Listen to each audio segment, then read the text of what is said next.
Well, good evening, everyone, and welcome. Thanks for tuning in this evening for our online Bible study. Let's get into it. I welcome you. If you are new to this study, I'm Pastor Dave St. Aubin. It's a joy to be with you here this evening. Tonight, we begin our look at the Gospel of Mark, chapter 8. So I invite you to grab your Bibles, open them up to Mark, chapter 8, grab something to take some good notes with, grab a beverage, grab a snack. Let's get into it.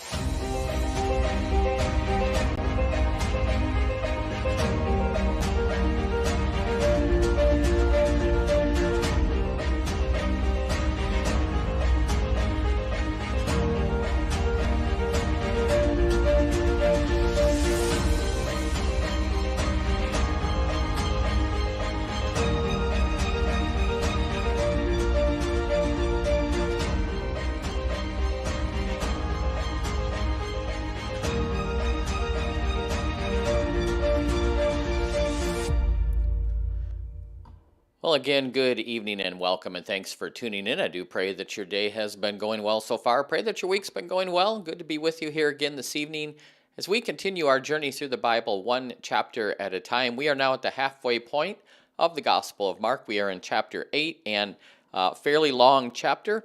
So we're going to divide this chapter into 2 nights of study. We'll look at part of it tonight, and then tomorrow evening we will conclude this chapter. But this next section of Mark's gospel is another self-revelation of Jesus to his disciples. They had not yet understood the most important lessons that Jesus was trying to teach them. And so Mark constructs his gospel in such a way to show us, the reader, that in this discipleship training, that Jesus at times repeated his lessons in order to try to teach these men. So what we're going to see tonight is the feeding of the 4,000. Now, the other night we saw the feeding of the 5,000.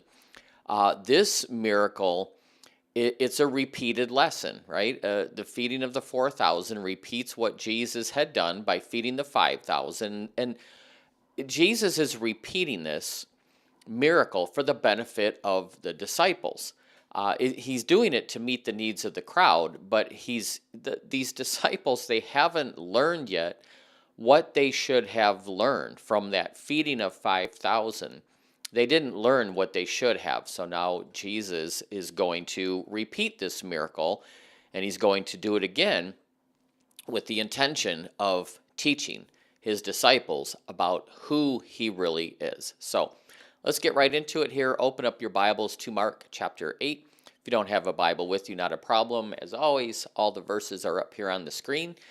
You can follow along, take some good notes, and let's start with verse 1. During those days, another large crowd had gathered, and since they, the crowd, had nothing to eat, Jesus called his disciples to himself. So they're still in this region, this Gentile region, this Decapolis, east of the Sea of Galilee. That's where we've been the last couple chapters.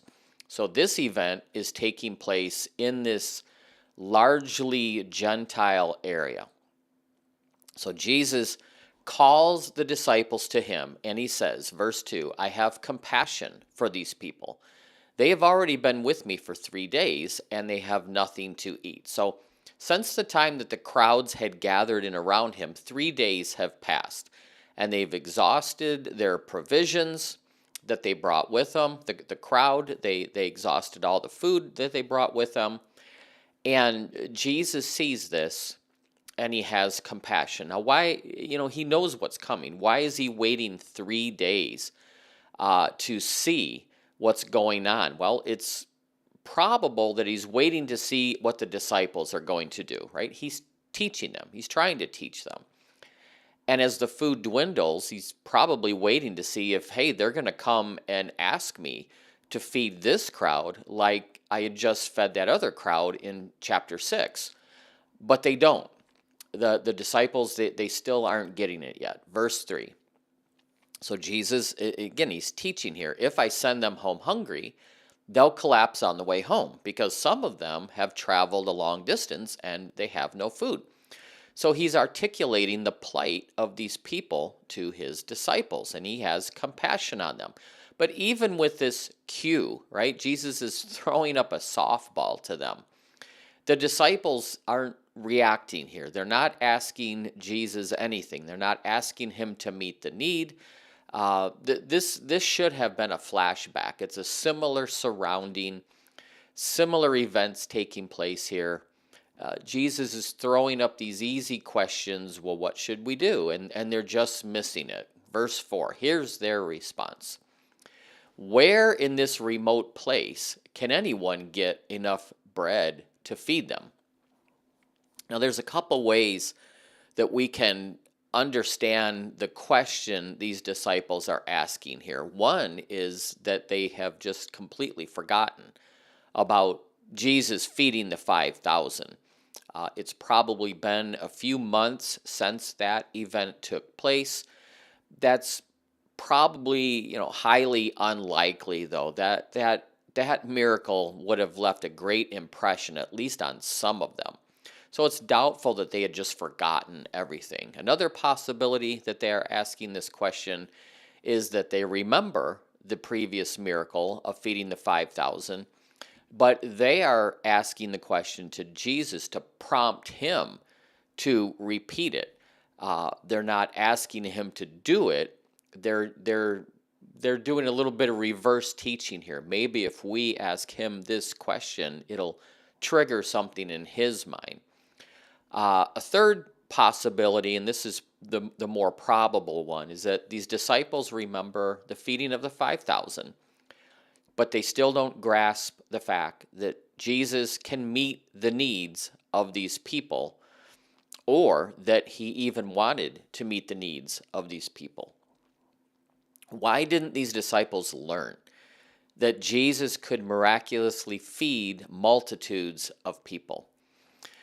And this is something that we run into today, that they were running into, depending on Christ 100% rather than depending on ourselves. It's a very difficult lesson to learn, especially when we have a very limited perception of who Jesus is. And Jesus had been reluctant in a couple instances to perform miracles, and that may have caused the disciples to hesitate in asking him to perform this. But this question that they ask is more of one of a spiritual blindness. They are despairing. How are we going to find enough food to feed all these people in this deserted, desolate, remote area? They're not fully grasping who Christ is. At least this time, they are asking Jesus the question, but they're not understanding who he really is here. So Jesus responds, how many loaves do you have? Right? That this should have clicked in their memory. We have 7 this time, right? Last time they had 5. So Jesus asked them the same question that he had asked them before he fed the 5,000. But even that didn't remind the disciples to trust in him to provide for the needs. So verse 6, he tells the crowd to sit down on the ground. He had taken the 7 loaves. When he took the loaves, he gave thanks. He broke them. He gave them to his disciples to distribute to all the people, and they did. And they also had a few small fish with them this time as well. He gave thanks for these fish, and he told the disciples also distribute those. So here, Mark is explaining in more detail than Matthew did what Jesus is doing here. And this reflects Mark's interest in the detail of this miracle. But what is different is the prayers that Jesus offers up. The first prayer that Jesus offered before feeding the 5,000 in Mark chapter 6, he looked up towards heaven. This time, he just gives a simple Thanksgiving blessing, right? He gave thanks for the food. It doesn't mean that he didn't also look up to heaven here. It just means that Mark has condensed the prayer down, probably because he didn't feel the need to explain it all in detail again, like he did in chapter 6. So there is a little bit of a difference between the way Jesus prays at the first miracle, feeding 5,000, and the way he prays here, at least in the way that Mark presents it. So they ate, verse 8, and they were satisfied. They were filled. Afterwards, the disciples went around and picked up 7 basketfuls of broken pieces of bread that were left over. Now, the type of basket that is mentioned here in the original language would have been a huge basket, large enough to carry a human being in. So, again, this is adequate, abundant, but not excessive blessing through this food. It was enough to fulfill them. They had some leftovers, but it wasn't excessive waste. And about 4,000 were present after he had sent them away. So 4,000 men, right? This doesn't include women and children. So just like with the 5,000, it wasn't just 5,000 men. It would have probably been more like 4,000 men plus another 4,000 women and children. Now, there are some critics, before we go on here, that argue that Matthew and Mark told the story of one miraculous feeding, but did it twice, and they made mistakes. And so they're trying to account for their mistakes. But there's differences between these two stories, feeding the 5,000, feeding the 4,000. And there's enough differences that would lead us to understand these were 2 separate occasions. What is different is that the feeding of the 5,000 took place in an area where it was mostly Jewish. Here, in the feeding of the 4,000, it takes place in an area that is primarily Gentile. And so again, it's a representation that Jesus came to save the Jew and the Gentile. So about 4,000 were present, and after he sent them away, he got into the boat with his disciples, and this time he went to the region of Dalmanutha. So in the feeding of the 5,000, Jesus sent the disciples out into the Sea of Galilee. He stayed behind, dismissed the crowd, and then went to pray. And then that's where we saw the miracle of him walking on the water. Here, he gets into the boat with the disciples, and they travel across the Sea of Galilee to this region, right? Not a city, but a region of Dalmanutha. Now, this is the only mention in much of ancient literature of Dalmanutha. This was an area that contained fishing villages. It was on the west shore of the Sea of Galilee. It was about 3 miles north of where Tiberias is at today.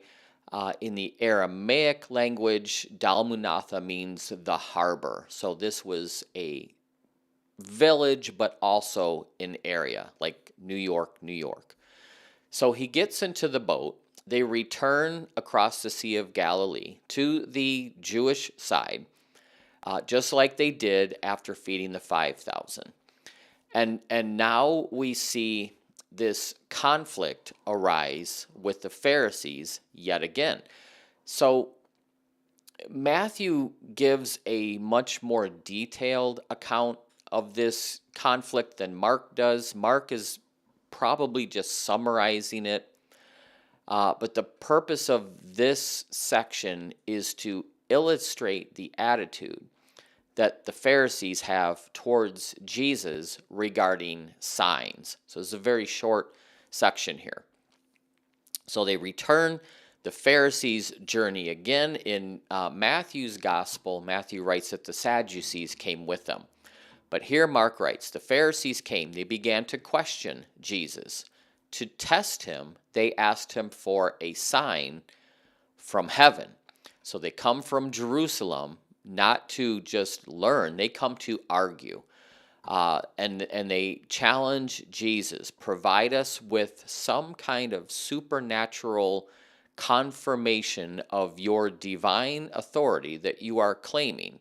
They want a immediate, public, some kind of spectacular, definitive proof that he was God. Previously in chapter 3, they attributed Jesus' power as coming from Satan. Now they want proof. You say you are God, prove it.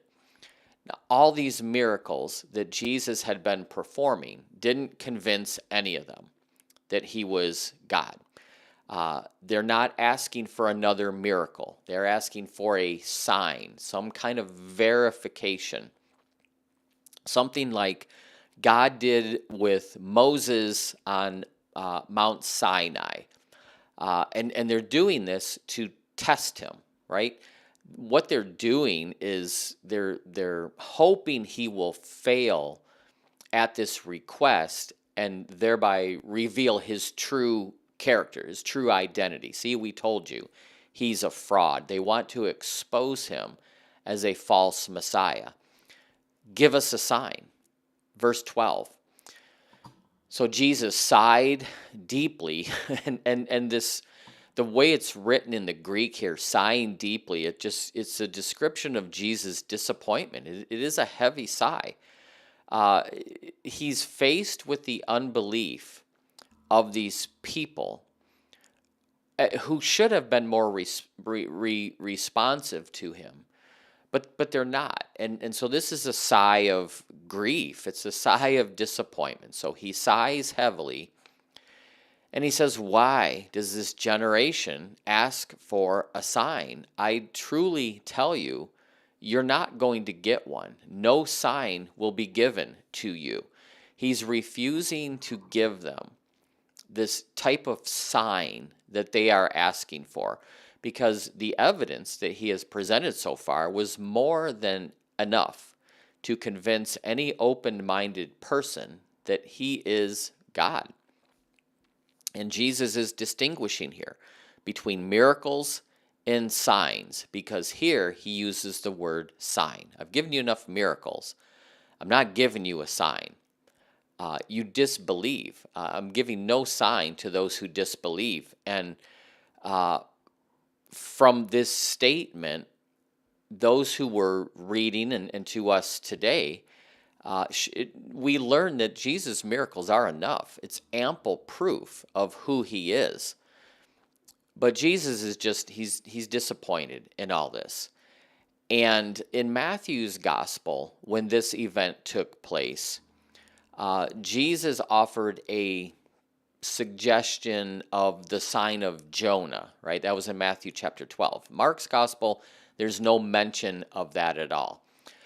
Why is that? Because remember, Mark is writing to the Romans, he's writing to the Gentiles. They wouldn't have known or understood what this reference to Jonah would be. Matthew's writing to the Jew. They would have understood that. So Mark omits this. It doesn't mean that there's a conflict here. It just means that Mark did not include it in his draft, his letter here to the Gentiles. Give us a sign. You're not getting one.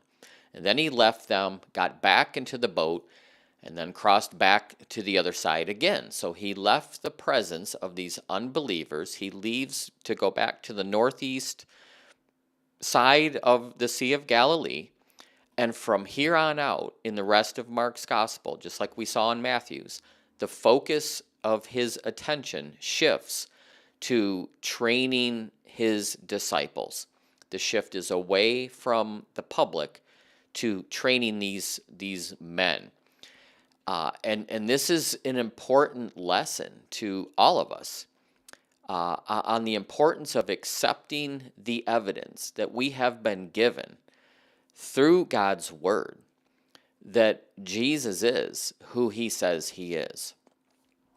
So now we move into this next section, and we're going to see this next conflict here about the teaching of the leaven, the yeast, and what the Pharisees and Herod consider is proper. So This section, it parallels, it recalls what we saw in chapter 7 when Jesus was teaching the girl in Syria, in Phoenicia, about the breadcrumbs, and she said even the dogs get the scraps. It recalls that situation. The woman in that story wanted Jesus' teaching, and that presented a positive example to the disciples. Here, these Jewish leaders, they are rejecting Jesus' teaching. And this is what Jesus is going to warn his disciples to avoid. That is the whole purpose of this next section. So they go back to the other side, verse 14. Now the disciples had forgotten to bring bread, right? They just all ate. There were 7 basketfuls of food left over. They get in the boat. Everybody forgot the food except 1 loaf of bread that they had in the boat. Now that's important because here's the focus that the disciples have. 1 loaf of bread. They're going to miss this again completely. And this should have been a reminder to them, hey, he just fed 9,000 men plus women and children on 2 separate occasions. This should not be a problem for us, right? A shortage of bread for 12 people shouldn't be a big deal. But Jesus knows what they're thinking here, right? We only have 1 loaf of bread. So Jesus says, be careful. Watch out for the yeast of the Pharisees and the yeast of Herod. So he's using this loaf of bread as an object lesson to illustrate the corrupt teaching of the Pharisees and of Herod. Yeast or leaven, it's a common metaphor in this time for a corrupting, pervasive influence in different Jewish circles. The leaven-like teaching of the Pharisees was that Jesus received his authority from Satan, not from God. It was an outright denial of his role as God's anointed servant, the Messiah. That was the teaching of the Pharisees. That was the leaven, the yeast. He's a false teacher. His power comes from Satan. Herod had a belief, remember in chapter 6, of who Jesus is. He's not the Messiah. He's John the Baptist come back to life. That's what we saw in chapter 6. So the Pharisees have a false teaching on who Jesus is. Herod has a false teaching on who Jesus is. They both present this heretical view that he is not God. He is not the Messiah. That was the leaven, the yeast that Jesus is warning his disciples to avoid. Don't let that teaching permeate into your lives or into the lives of others. Verse 16. So they discuss what Jesus just said among themselves, and they're thinking, he's saying this because we don't have any bread, right? This is their whole focus. We forgot the bread. We don't have enough bread. We have 1 loaf of bread. He's talking about this yeast. He's talking about leaven, this lack of food. And again, this spiritual truth Jesus is trying to teach them. It's not getting through to them. Why? Because their minds are still not open to it. So they're talking about the bread.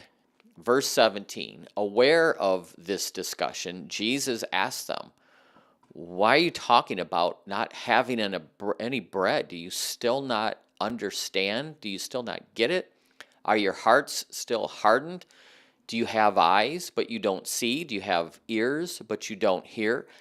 And you don't remember? This is a strong rebuke of these disciples for their lack of spiritual understanding. They had just witnessed 2 miraculous feedings, 5,000, 4,000, food left over both times. and they still don't understand who he is. All they're thinking about is we only have one loaf of bread among the 13 of us. Jesus continues his rebuke, verse 19. When I broke the 5 loaves for the 5,000, how many basketfuls of leftovers did you pick up? They said 12, which was correct. And when I broke the 7 loaves for the 4,000, how many basketfuls of leftovers did you pick up? They said 7. So they remember the facts, but they don't understand the significance of the facts. And just as God had provided for these masses of people in the wilderness, Jesus surely was going to provide for them in this wilderness, in this boat with 1 loaf of bread. Their conclusion should have been obvious. Jesus is the prophet that Moses predicted would come, that we saw in the Old Testament, that would come after Moses, would supersede him. Jesus is the divine Messiah. That should have been their conclusion. And why Jesus continues to teach them and impress this on them, it was important they understood who he was. And so Mark take a lot of time explaining all this compared to the other Gospels, because without perceiving who Jesus was, the disciples were not going to be able to enter into this proper relationship with him. And this speaks to many people today. You can be a follower, you can know who Jesus is, but that doesn't guarantee an understanding of the significance of who Jesus is. They all followed him, but they still didn't believe that he is God. So he says to them, verse 21, do you still not understand? That's the question, and we don't receive an answer. The way you can paraphrase that question is, do you still not understand even after I've demonstrated who I am to you? They are not grasping what he is getting. Now, when we get to verse 29, tomorrow, we will see that eventually Peter verbalizes, who do you say I am? And Peter says, you are the Christ. So he's going to get it here soon. But up to this point, none of them do. So now we come to this miracle of this healing of this blind man near Bethsaida. And Mark is the only gospel writer that records this miracle. It corresponds to the healing of the deaf and mute man in chapter 7 that we just saw, which is the only other miracle that only Mark records. And this is the only miracle in Mark's gospel that is not instantaneous. This one happens gradually. And the disciples should have seen the healing of the deaf man as a picture of themselves. We have ears, but we can't hear. Here, this healing of the blind man, they should perceive this too. We have eyes, but we can't see. And just like Jesus made the deaf man whole and is going to make the blind man whole, he would also, likewise with them, make them whole. But they have to open their ears. They have to open up their eyes. So verse 22. So they come to Bethsaida, and some people hear about this, right? Because word's out. They brought a blind man to Jesus and begged him to touch him. So now they're back on the northeast shore of Galilee, and these friends of this blind man bring him to Jesus. Please heal him, right? They beg him. Verse 23. So he took the blind man by the hand and led him outside of the village. So this is significant because in Matthew chapter 11, Jesus had abandoned Bethsaida to judgment. He was no longer going to heal in that village. He wasn't going to allow testimony in that village anymore. This type of interaction with the city of Bethsaida had ended, but he's still going to show mercy to individuals. So he leads the man out of the city to establish this relationship with this man and to avoid all the publicity of these crowds gathering around, the man followed him, demonstrating his faith in Jesus. And this is only one of three miracles in Mark's gospel where Jesus performs a miracle in private. But in all three cases, there were some witnesses available. So he leads this man out, and here's the gradual progression of this miracle. He had spit on the man's eyes and then put his hands on him. The way that we translate this in English, it seems very unpleasant, right? Why spit in the man's face and then hold your hands on his head? But the way that this is written, that is not how it was meant to be interpreted. There's just a small quantity of spittle that he wiped on this man's eyes with his fingers. He didn't spit in his face.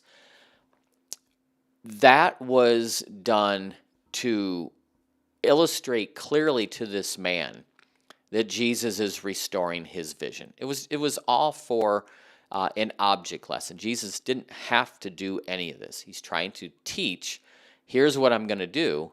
I'm going to restore his vision. Jesus asked him, do you see anything? He's trying to get the man to state, for the benefit of the disciples, that this miracle is happening. So verse 24, the man looked up. He said, I see people, but they look like trees. So this is evidence that this man was not born blind. He knew what trees looked like. So somewhere he lost his vision. And this was common in this time. A lot of wind-driven dust in this time, and still today, is a major cause of blindness.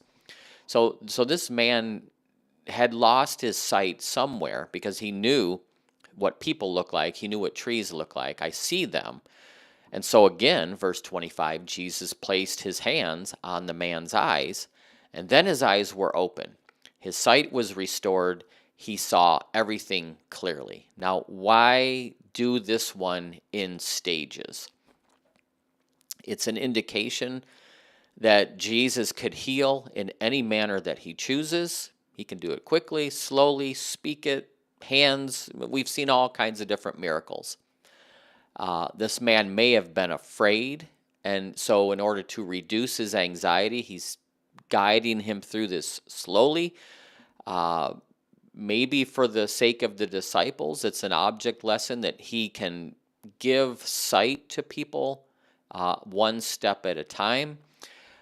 Whatever it is, Jesus heals this blind man.